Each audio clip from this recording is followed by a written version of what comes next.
cours est dédié à la Refoua Shelema de Louis Eliezer Ben Sarah.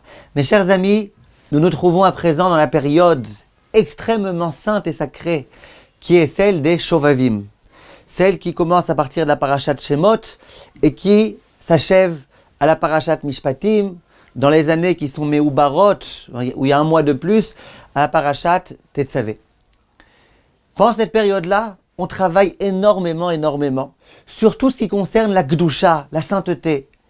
Pour les hommes, on fait attention à ne pas regarder les femmes, on fait attention à ne pas avoir d'incidents nocturnes, etc. Et pour les femmes, on dit aux femmes attention, faites très attention à la façon dont vous vous habillez, etc. J'aimerais, Bezrat Hashem, qu'on consacre durant cette période quelques cours à ce sujet-là. Qu'est-ce qu'on attend de nous ? Nous sommes dans une génération dans laquelle, je pense qu'on peut dire que la difficulté numéro 1, le défi numéro 1, c'est le cas de le dire, défi, c'est quoi ? C'est les problèmes de sainteté. Les jeunes ont du mal, même les gens mariés ont du mal. Et c'est tellement difficile dans cette génération de Internet et dans cette génération dans laquelle on a beaucoup de mal. On va essayer, Bezrat Hashem, dans notre génération, de dire un certain nombre de points, de parler d'un certain nombre de phénomènes et de solutions qu'on va essayer, Bezrat Hashem, d'apporter. Tout d'abord, aujourd'hui, j'aimerais vous raconter une histoire. Un jour, il y avait une femme qui habitait pas loin de Bnei Brak. Et à chaque fois qu'elle voulait changer de l'argent, d'euros en shkalim, ou de dollars en francs, ou peu importe quoi, elle se rendait chez un monsieur qui avait un magasin à Bnei Brak, un magasin de change, et elle allait, et elle lui donnait l'argent. C'était une femme qui n'était pas religieuse du tout.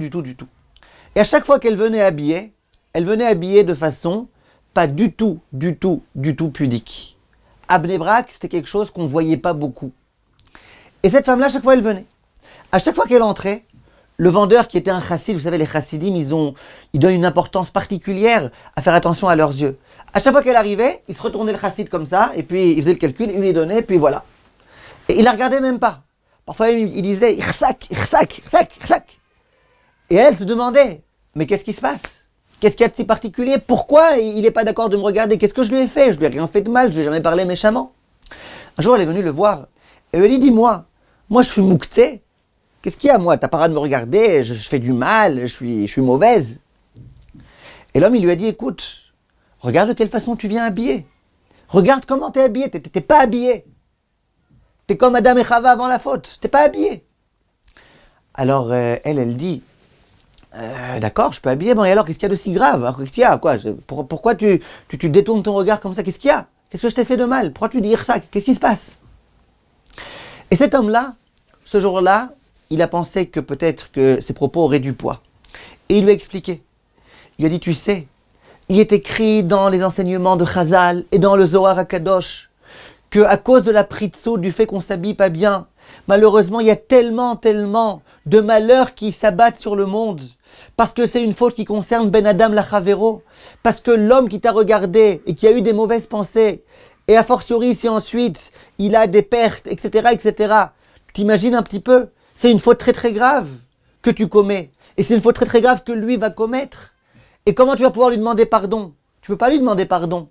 Or même Yom Kippour ne peut pas expier les fautes qui concernent l'homme et son ami tant qu'on ne lui a pas demandé pardon. Bref, il commence à lui expliquer. Et il lui dit, t'es la fille d'Akadosh Baruch Hu. Tu peux pas t'habiller comme ça. T'es la fille d'Akadosh Baruch Hu, t'es une princesse. Habille-toi comme une princesse. Fais attention à ton corps. Fais attention à cela. Et il insiste, et il lui explique. Bref, la femme a entendu. Elle a compris un petit peu ce qu'il lui disait. Et voilà que ce jour-là, elle était invitée à un mariage. À Jérusalem, à Talpiot. Elle a été à ce mariage, et on était en hiver. En hiver, bien évidemment, les femmes, même si elles ne sont pas très bien habillées, au-dessus, elles mettent un manteau. Elle était avec un manteau. Et à un moment donné, c'était les danses. Les danses, vous imaginez bien, les danses, hommes, femmes, etc., les danses. Et cette femme-là, comme toute femme pas religieuse, et comme toute femme même en général, pour aller aux danses, elle retire son manteau. Évidemment qu'en dessous de son manteau, c'était vraiment pas du tout une tenue pudique, et elle va commencer à danser. Au bout d'une, 2 minutes, elle se rappelle de ce que cet homme-là, le chassid, lui a dit. T'es une batte Israël, et fais attention à toi, et c'est tellement important, et tu sais que tous les malheurs s'abattent à cause de, etc., etc., etc. D'un coup, elle s'est dit, écoute, je vais quand même faire quelque chose, moi, en l'honneur d'Akadosh Baruch Hu. Elle est retournée à sa place, elle a remis son manteau, et elle s'est assise en place. Elle s'est dit, moi, je ne vais pas me mêler maintenant à ces danses, je suis une batte Israël, et ben il faut que je fasse attention, au moins aujourd'hui, je ne sais pas si j'arriverai à tenir, au moins aujourd'hui.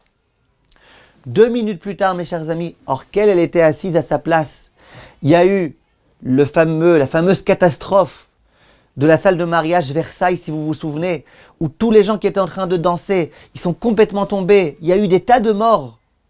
Et elle a été sauvée, parce qu'elle était à sa place, parce qu'elle avait décidé de ne pas se trouver sur la piste de danse, parce qu'elle savait que c'est pas comme ça qu'une femme doit se comporter, une femme juive, lorsqu'elle est mal habillée dans une piste de danse mélangée, etc., etc. Ça, c'est une histoire parmi d'autres dans laquelle on voit. C'est pas qu'elle est devenue hyper religieuse du jour au lendemain. Elle a pris sur elle, à un moment donné, faire attention à moi-même pendant 1 minute. Tu pourras pas tenir. Demain, tu recommenceras à t'habiller n'importe comment. Aujourd'hui, tu peux.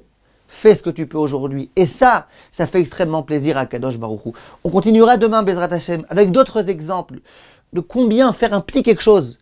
Que ce soit du côté de la femme qui va mieux s'habiller, du côté de l'homme qui va faire attention à ses yeux. Combien ça peut apporter énormément. On continue demain. Merci de votre attention.